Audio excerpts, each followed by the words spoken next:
listening to the HR Mixtape, your podcast with the perfect mix of practical advice, thought-provoking interviews, and stories that just hit different so that work doesn't have to feel, well, like work. Now, your host, Shari Simpson. Joining me today is Tim Sackett. He's the president of HRU Technical Resources, has 20 years of combined executive HR and talent acquisition experience, is a sought-after international public speaker, and is the author of The Talent Fix Volume 2. Tim, we are here at SHRM Annual, one of our favorite events to be at, networking and connecting and learning. What year is this for you attending this? Oh gosh, I'm like year 12. Wow. So yeah, we were just trying to figure that out. So it's 2024. It might be even longer. I think my first one was 2009. Wow. Is that 15 years? That's amazing. That's a while.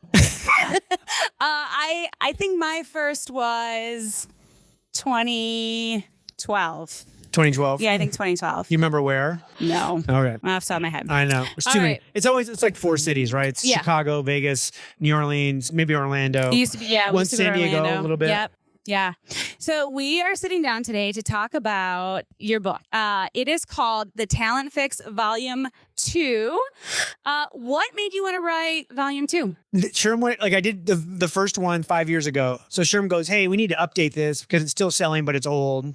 And so I was like, wait a minute, there's so much more here. There's so much more here that there's new stuff I want to write about.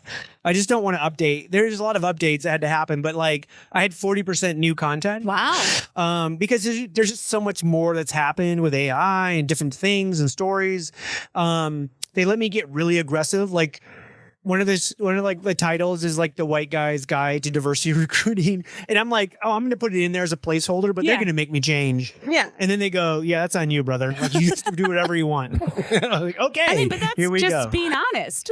There's all these concepts that I had that I've been fishing around in my head that I just wanted to talk about.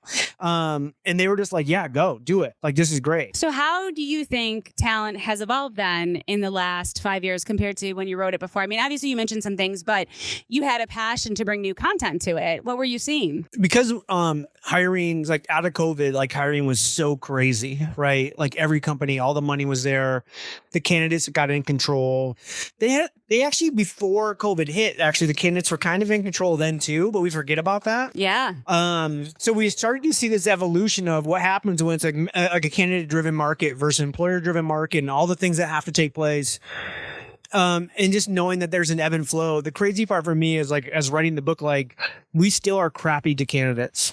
We still haven't figured that out. And now it's starting to churn. So now all of the research is showing all the survey stuff is coming back going, now we're even treating them worse. It's getting worse. I have a wild story for you. Yeah. I'm not going to call out the company. But it rhymes with. No, because it's not fair.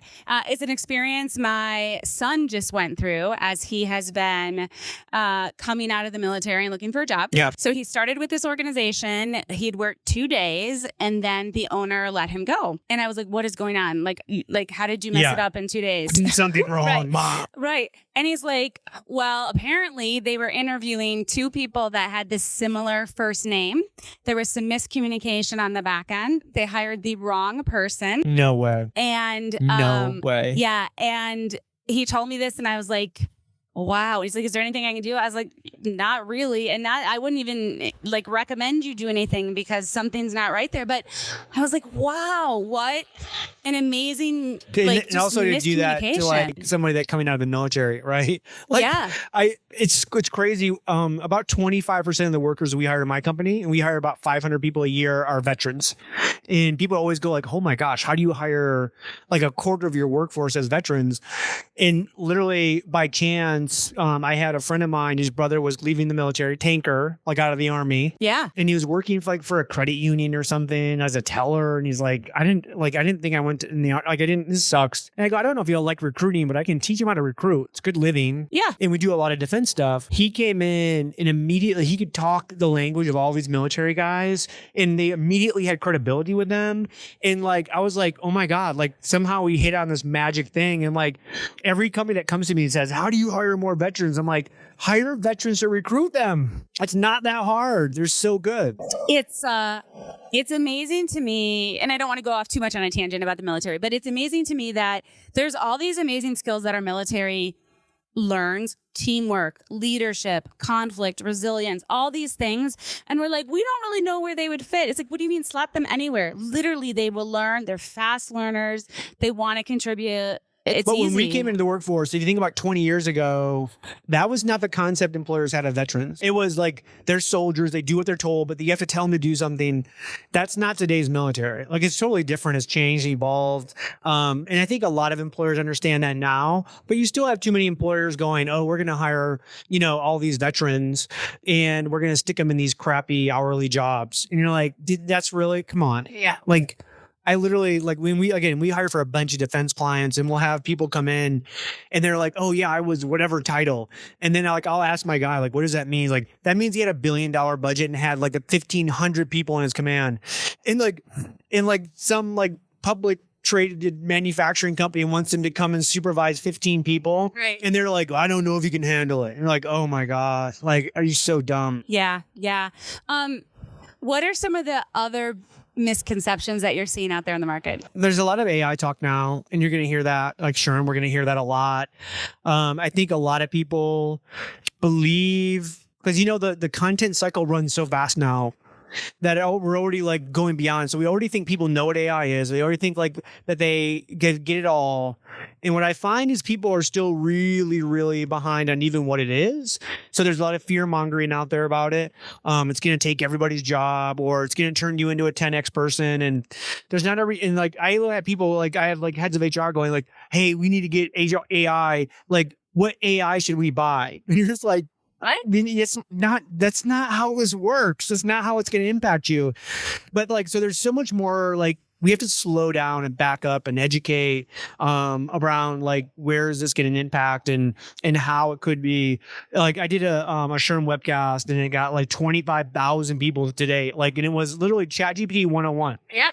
Almost half of that was not even talking about ChatGPT. It was just literally the basics of AI. Like, let me teach you what this is and what it's not. And the number one question, so like 1,500 of the same question was, how do I use AI in my job every single day today? And then there's actually some use cases, but they're pretty narrow. It's like, oh, you can help it write an email. Like, it can help you do, like, there's some stuff you wouldn't want to do. Like, you don't want to put like your company's data into a public language model. But again, if you don't tell people that, they don't like, I don't understand. Why would you say that? Because it's just doing this for me. Well, yeah, but if I'm a competitor and I ask for your data and you put your data in, the AI doesn't know not to give it to me, and it's going to give it to me, and that's why you see some of this fear mongering from legal teams around that. So AI is a big thing. You know what I see a lot of, we've kind of transitioned from DE&I to mental health. And that's, it's not a bad evolution, because I think we've talked for DE&I for a long time. We didn't solve it. Okay. But we're educated about it. We're talking about it. So it's out there in the vernacular. Companies get it. But like, I think all of a sudden then we had this new generation come in. We had COVID, we had all this stuff, and we have a workforce coming in that has a lot of like anxiety and mental health issues from not working with teams, having to go to school remotely, now having to come in the office and all this other stuff that happens. And so mental health is a big one. We hear a lot of that here because we think like, I'm a Gen Xer. I don't know about you. You might. I am. Okay. I'm like on that. We're on that fringe of like, that fringe, geriatric millennial Gen X. Yeah. Like, we grew up with parents that were just like, shut your mouth and go to work and like just rub some dirt on it and you'll be fine. Drink out of the water hose. Yeah. The spigot. And we like to make fun about that, but like, it is a different for every generation coming through, and whether right or wrong, like, we have a generation of workers that's going to be a really large generation that like we have as HR professionals and leaders. We have to know if we want really productive workers, then we have to actually care about that, do things about that. I think that's a new for so many of us in HR.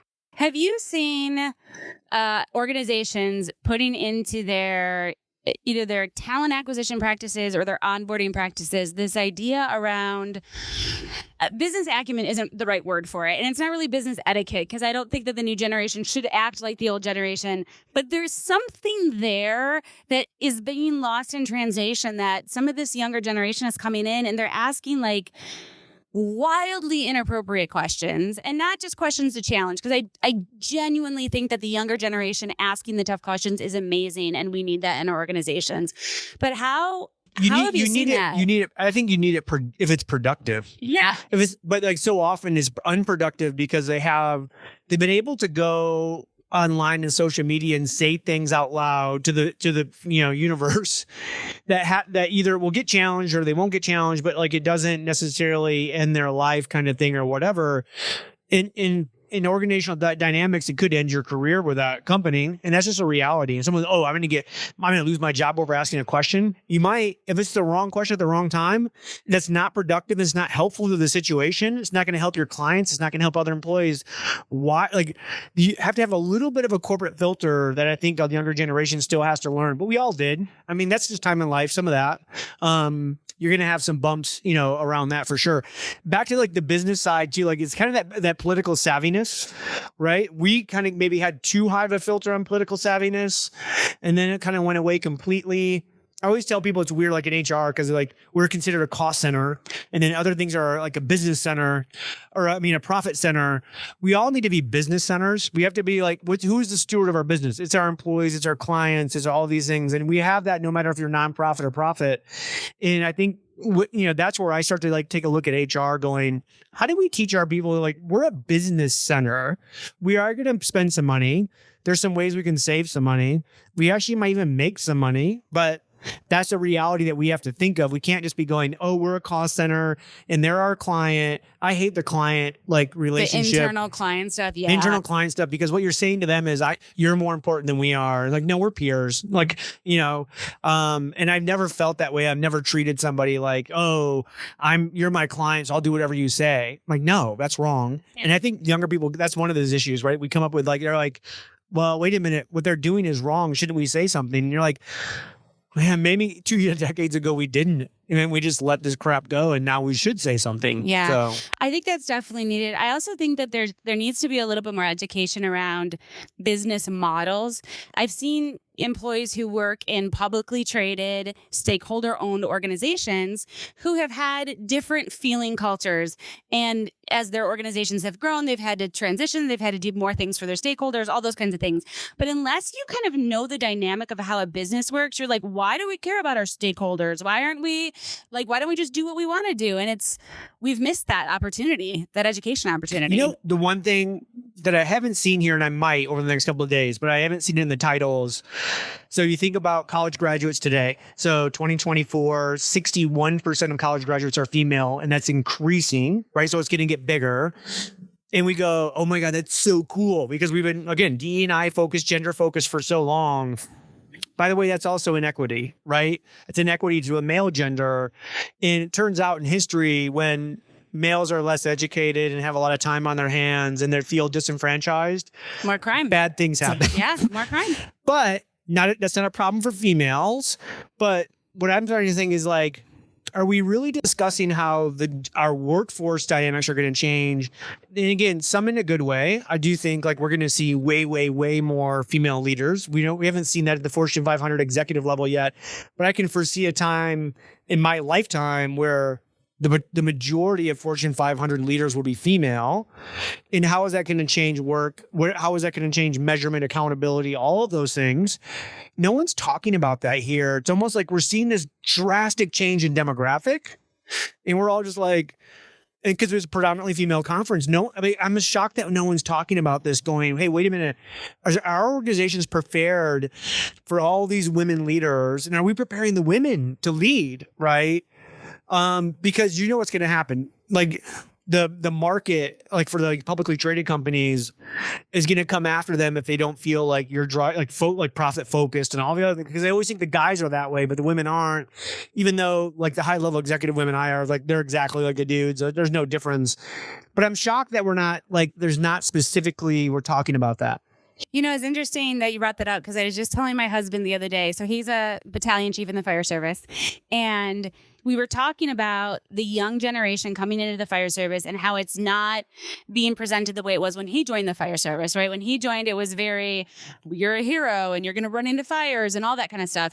The reality is most firemen, paramedics spend 90% of their time being paramedics. And a huge part of that is dealing with mental health crisis. And I said to him, all right, I'm making a crazy wild prediction. Here's my prediction. The fire service is going to become more female in my lifetime because they have the skills of empathy, of resilience in a different way, of understanding. We already know that female police officers can handle male intoxicated people better. Talking them down. Them down. Yeah. So you're absolutely right. There's also the male mother relationship there too, where if a guy comes at me aggressively, I'm probably going to be aggressive back. If a female comes at me from a male perspective, I'm not going. But my first inclination is not to be aggressive, right? It's like to go, oh gosh, my mom's like scolding me. I feel bad. I said, no, it's so unique. I was in Australia about a month ago, and I noticed this. It's the second time I've been to Australia. Because the population's so small and they're like a lot of rich countries, like they don't have enough people. So they bring a lot of immigrants in. Most of their immigrants are female Asian because unfortunately in China, like if you're a female and Asian, if you're a Chinese female, you're still not super popular in your own country because they all wanted males, right? And so you have all these young, like Chinese, Japanese women. And when you go and you start to see police and construction workers and all this other stuff, you see so many females in positions you don't see in America. And it kind of, it's like as an American, it kind of shocks you a little because you're like, oh God, I just not used to seeing so many females in these positions. But it's a little bit of a glimpse into what America could be a decade from now, 2 decades from now, Wow. All right. We started with talking about what you've seen as far as trends and that you're seeing from the candidates. I want to flip the script a little bit and ask about, I've heard HR people talk about struggling to keep candidates engaged, not necessarily that they're not engaged with the candidates. What advice do you have for that? I mean, because people are putting a ton of applications in and not getting calls back, or they're getting a lot of calls back right away. So how do we keep candidates interested?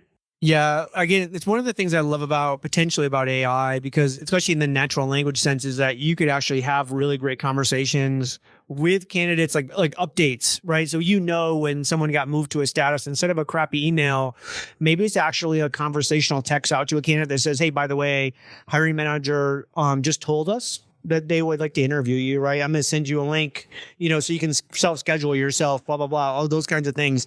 And that's going to happen naturally. So right now, the problem we have as recruiters, we just don't have the capacity to keep up with 50, 100, 1,000 candidates and let them know. So all these candidates go, it's a black hole. I don't hear anything. Like I have 3 sons in the workforce now. And one of them is very organized, kept a spreadsheet, applied out of college, for 125 jobs. 17% of those actually sent him a message back that they actually got his stuff. And you're like, what? 17%? Only 17%? Only 17%. Wow. And he literally, he logged every communication, what it was. Was it just a form email? Was it from somebody? And it's shocking how low it is. To win right now in recruiting and talent acquisition. And I talk to so many senior executives, in operations, CEOs, CIOs, and they always talk about we suck at recruiting. And it's always about follow-up. They don't know that, but that's really what it is. It's about, and part of it is it's also, they don't understand how to actually fund in the recruiting function. So they're like, oh, well, our recruiters have 75 openings or 50 openings or whatever. And you're like, you're not recruiting at that point. You're literally surviving on a daily basis, just managing rec load, right? And so I do think AI now, we are actually for the first time have this ability to actually network and talk with a lot of people. My hope is at some point, the future of recruiting for me is recruiters actually really going to understand the talent in the marketplace and having real conversations with real people about why you should come work here, why you should trust us with your career. And we always talk about that, oh yeah, I've done that before. We have our best story ever in recruiting. That should be a daily occurrence where you go, look, you're at like ABC company now. We want you to come here. I have a guy, it's like 2 more years before he retires. And then we have this kind of thing that's going to happen. He's going to move up. I want you to be on our bench, but I don't need you right now. I need you in 24 months.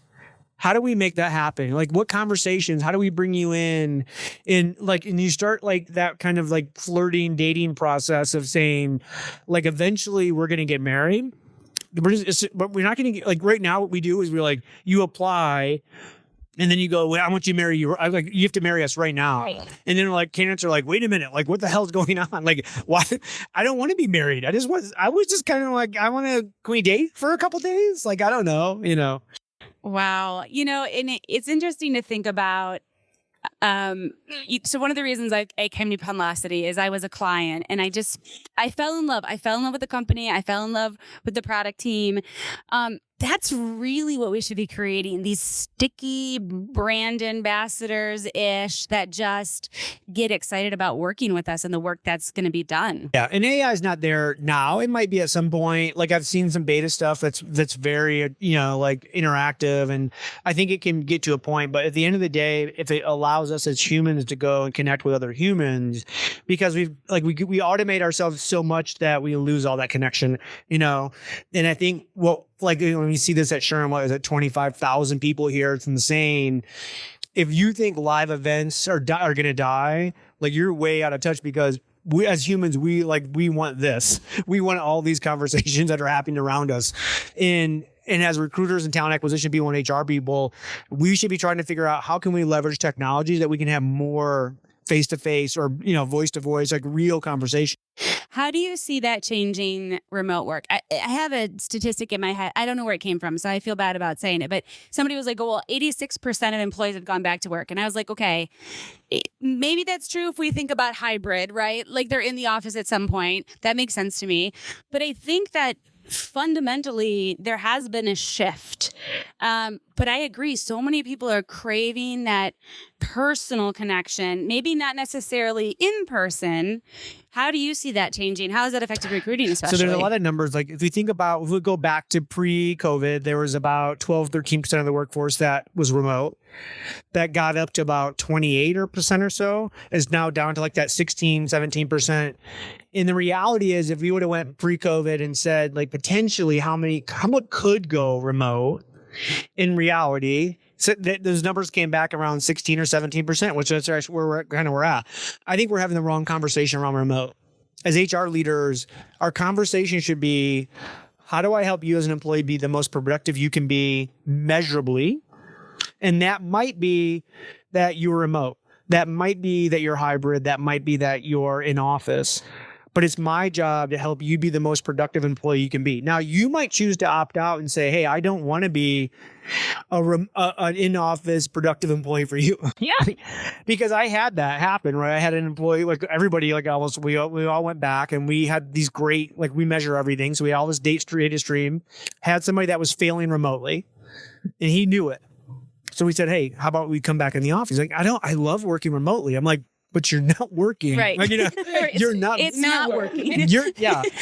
And so but he's like, but I want to find a job where I can be successful working remotely. Cool. You go do that, but it's not with us. If you want with us, we have to figure out how to make you productive, how to make you successful. So for me, the conversations that we should be having as hiring managers and HR leaders is, do you want to be successful with us?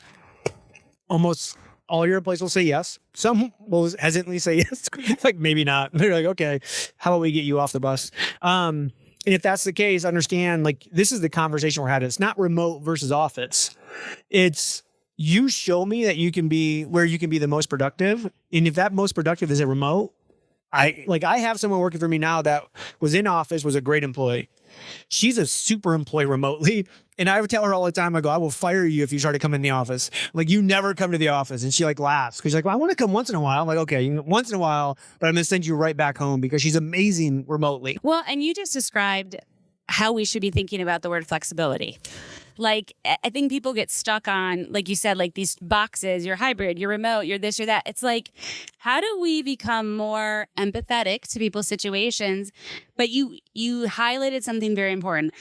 You have to do the work and you have to meet the clear expectations that are laid out for you. And as long as you've done those things, then you should be able to have really honest conversations. Yeah. But I always tell people that because so often when we say, like, when we talk about someone who's like, where are you most productive? The employee who, they will tell you they're most productive in whatever situation they want to be in. yeah. And like, so I always say I had measurably most productive. Yeah. Yeah. And then all of a sudden it changes. You're like, oh, okay. All right, let's get back to the book as we kind of finish out our discussion. What is something in the book that you are either most proud of or think it is like the chapter people need to read, the thing they need to know right now? I'm actually doing my talk on it here tomorrow. So it's a chapter around building the hiring machine, a perfect hiring machine. It was based on some research. It was based on doing this with a number of companies. And it's not just about technology. It's not just about process. It's a lot about you as the right leader and the challenges and risks that you're willing to take. Because so often when I get into a company and I find that they're not recruiting the way they should be recruiting or could be recruiting, it's almost always, because one of the things I do is to say, hey, I need to meet with your full leadership team, CEO, CI. Like, so, and if they say I can't make that happen, then I go, I can't work with you, because that's critical for this. Because what happens every single time, it's happened 100% of the time, is when I get those leadership team in the room and I say, here's what you have to do. And I always give competitive data and benchmarking and all this stuff. The CEO or the CIO, whoever they think is the roadblock, CFO, will look at me and go, I'm like, yeah, why aren't we doing this? Like right now. And I don't like, but that's their ticket to say, now we can make this happen. Yeah. But most of the time when I go back, they're like, Tim, like I've had this, and like I understand, a consultant comes in and they say this, and they're like, yes, we need to do this. They don't trust, right? That. Yeah. So there's a lack of trust, and I tell them that before we go to have the conversation. Look, I expect they're going to say, oh my God, yes, do all this. And you're going to go, I've been asking for this and they wouldn't let me do it. And this just sucks. And usually it's a female leader, right? Yeah. Not always, because it happens with the male leaders too. So females always want to go, it's because you're a male and just, and I'm like, no, it happens with almost all of them, because they just lack the trust in you to spend the money appropriately. And when you come to them with a very concrete plan with data, all of a sudden they're just like, heck yeah. It's just like their sales leaders come and go, hey, if I do this and we're going to do this and I need 13% more in my budget and we're going to deliver 20% sales increase, and then they fail and they give 7%, they don't go back the next year and say they need less money. They go back, okay, now I need 15% more in budget and we're going to do this and I'll give you 21%. And that's all part of the corporate game. But they trust the sales leader. They didn't trust the HR leader, TA leader, whatever it might be. And so I'm giving that talk tomorrow. It's a lot about leadership behavior. It is about technology as well, right? There's some of that. It's about process. It's about treating the candidate well. There's 10 components to it. I like that chapter. It's a brand new chapter in the book because it was based on actually seeing this happen with companies, and then doing some meeting with these companies afterwards. It became successful and said, okay, let's look at every single thing we did to change. And it was the leaders coming and saying, a lot this is me. It was me that changed the most, right? So there's a lot of leadership learnings in there as well that I'm I really like, Well, and you hit on something that I think we don't do super well in HR still, and it makes me sad, but it's leveraging data. So that's the first thing. And the second thing is how we have conversations with our leadership team. And what I mean by that is get to learn how your leaders speak, how they want you to speak, how they want you to present. I worked with leaders who want a giant deck, lots of story and data, and that's great. I also have leaders who want, give me the bottom line on top of the deck. And if I have questions, we're going to dig into it. Figure that out, because if you can come into the room prepared to speak the way they speak, you're going to blow it out of the water. And I think you have to be ready with all of it, right? You have to have your deck, you have to have your data, and you have to have your stories, because you don't know, I'm hoping you're going to know what your leader wants, but sometimes they switch on you and they'll just they abruptly stop you and start asking their questions, and you better be ready to know your stuff. And so often what we find is that they just don't know. They can't speak confidently. And what I find is they can't speak confidently about the technology, and it's usually the CIO that screws them up. And then the CFO looks at that conversation and then they don't trust you to give you the money. And so often when I'm in the room, the CIO starts to ask me stuff and I'm bringing up a lot of stuff they have no clue on. And then the CFO is like, that guy knows more than you, which I better know more about recruiting technology than a CIO of a company. Like they know technology. They don't know recruiting technology, you know? And a lot of times they don't even know their HR stack very well, right? They're just like, oh, we have, you know, whatever. And you're just like, you know, they know like they know the architecture, they know the networking, but they don't know like the software. It would be like me going to my CFO and going, hey, I know you like Workday, but I've decided we're going with Oracle. I like their financials better. Right. They will look at you like you're insane, but somehow they can come to us and go, hey, I'm going to give you, you know, this HR like program. And I'm like, well, because you know HR? Yeah. Well, no, I don't. Like, well, then why? How? You're a CFO. Shut your mouth. I'll tell you what I need. I'm the expert in HR. I'm the expert in talent. I'm going to tell you what we need. And when I come to you, by the way, I already know what our core systems are.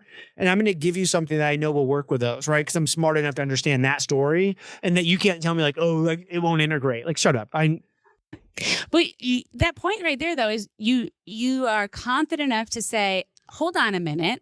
I am the expert. Let me have the expert conversation. If you don't want to listen, then that's one thing. But like, you're not the expert in this situation. So no, and like it's so often like we let an IT person push us around because they're like, well, that won't work because it won't work with our architecture. And you're just like, I'll get back to you on that because I don't think that's true.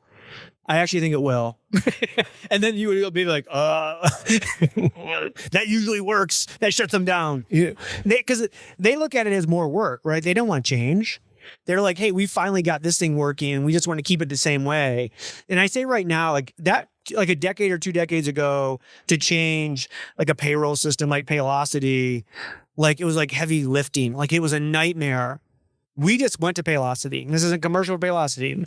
We went from one of your competitors and we literally shut them down one payroll, turned you guys on the next payroll within a week because you can run both systems till you know that they're working, right? And then you go, oh yeah, we're good. Bam, shut them down, turn them on. There was zero pain moving over. And like, and again, most technology today is like that. And so, but the technology companies that we're working with, they still sell the fear to you that it's going to be that changing. It's just not that. Yeah, I agree. Well, Tim, as always, this was a great discussion. I'm looking forward to the rest of the conference and your session tomorrow. So best of luck and thanks for jumping on the podcast. Thanks for having me. I hope you enjoyed today's episode. You can find show notes and links at thehrmixtape.com. Come back often and please subscribe, rate, and review.